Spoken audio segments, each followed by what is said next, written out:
Nico, dit het vir my baie beteken. Nou, ek het gekom vanaf 0 kennis. En nou is ek 100% kennis opgedoen. En dit was net een journey, fantasties. Ek dink die goed wat ek nie geweet het nie, weet ek nou wat behels het om 'n sanger te wees, liedjeskrywer,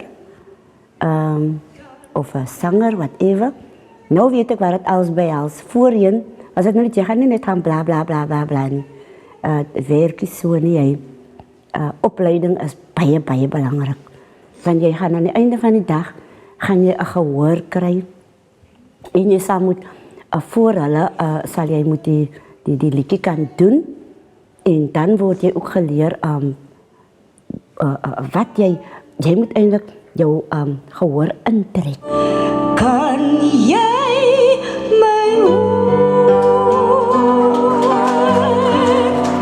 Kan jy my hoor?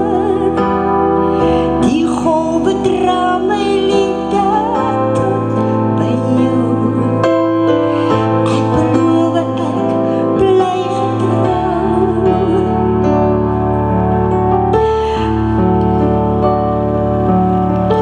Die tyd breek aan dat jy moet weggaan. Dit breek my hart, maar ek verstaan. Ver oor die oseaan vat jy my hart en liefde saam met jou. Kan jy my hoor? Kan jy my hoor?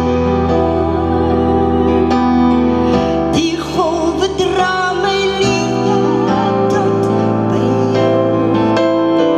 Ek beloof ek bly getrou.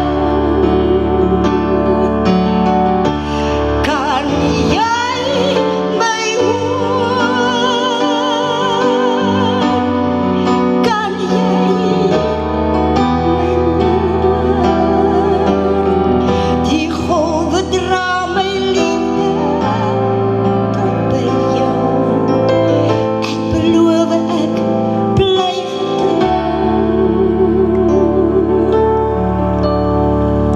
Kan jy my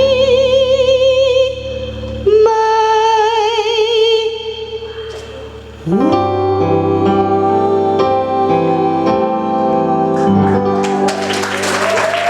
Sien dat ek leer in sy arms, die doef doef musiek, sy gebleer maak my kalm, my stroep soet